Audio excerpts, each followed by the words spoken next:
I've had these two bamboo printers for about a year now, and it's time to upgrade them. BIQU sent over their Panda Glacier and Frostbite build plates, along with some sorely needed Panda Lux lighting upgrades. The lights in my time lapses have been so dim, even after washing the PEI plate, it seems to struggle with small parts, so we're going to install these upgrades, test them with some unrealistic prints, and the results were surprising compared to the PEI plate. While BIQU sent the parts, PCBWay is today's sponsor. PCBWay offers 3D printing, CNC machining, custom PCBs, PCB assembly, and so much more. Using 3D printing as an example, you would upload your design you want printed, select things like quantity, material, color, infill, and more. A few days later, you'll have your print. New customers can save $5 using my link in the description below. BIQU sent over the Glacier plate for my A1 Mini and P1S, then a Frostbite plate for the P1S. My PEI plate has had some adhesion issues even after washing and calibrating, so with a little foreshadowing, like I said, one of these is going to be my future daily driver. The Glacier plate is their step up from PEI, which I can't find GSI on, which is grip strength index for the PEI plate, but the Glacier plate has a GSI of 8 out of 10, can print a little cooler than PEI at 45 degrees up to 55, and no material restrictions.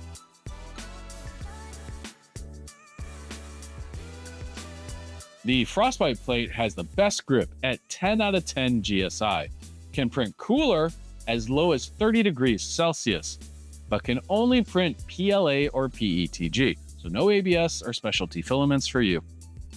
Frostbite is so rough that you can see its dimples in harsh lighting, giving your plastic a ton of surface area to grab onto. It also smells a bit when printing on it. Not terrible, it's fine, but if you put 20 of these in a print farm, that's all you're going to smell.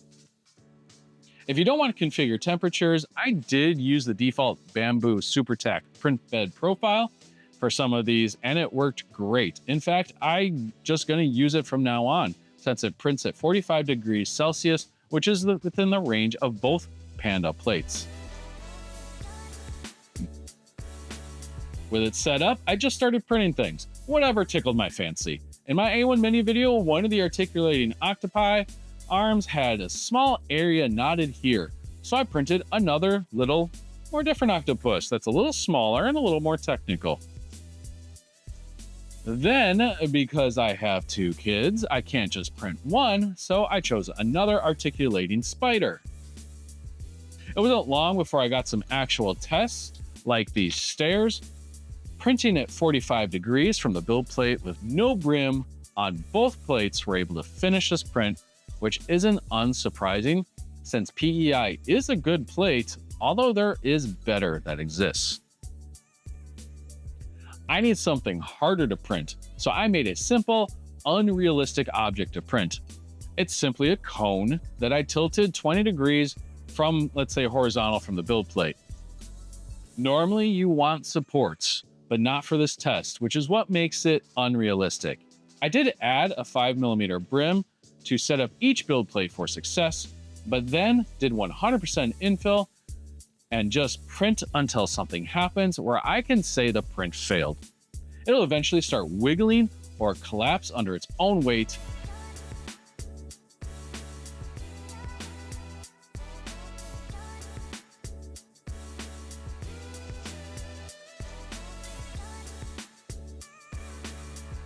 As I expected, the PEI plate did not get far at all. Again, PEI isn't a bad plate, but I was shocked at how well Glacier and Frostbite plate did. The Panda plates were able to print roughly double the height, and considering weight, probably more like triple, quadruple in weight. Both Panda plates did stop around the same layer height, telling me that it probably became more of a weight issue than anything else. Then I just continued to print some more things, like pegboard holders for my dad, which I had issues with PEI, but the Panda plates did great. And I got an AeroPress, so I printed a stand and accessories for that too.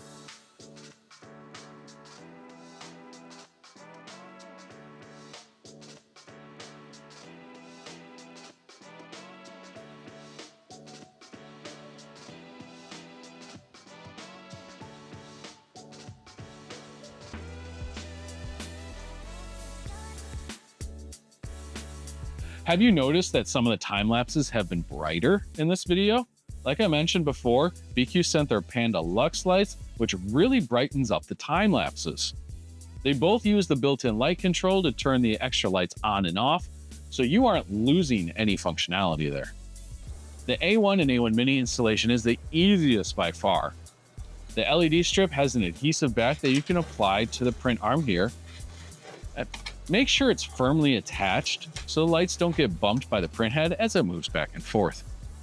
Then there's a light sensor here that you cover the existing light with that will turn on and off the LEDs when the sensor detects that you have turned the printer light on and off.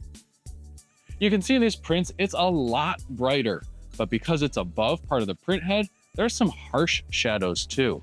And some of the time lapses, it blows out the camera, so you lose a lot there too. If I want to do an overnight time lapse, but want to turn off my overhead lights, then these are great. However, I find I prefer the ambient light over the harsh, bright LEDs.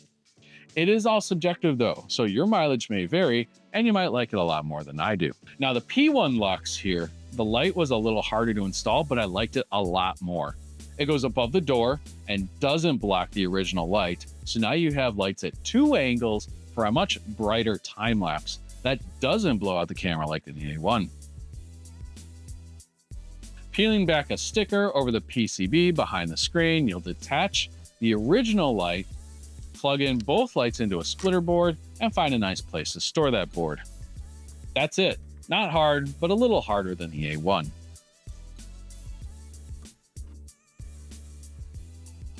Both upgrades are great, but I love this new Glacier plate. It is my daily driver over the stock PEI plates.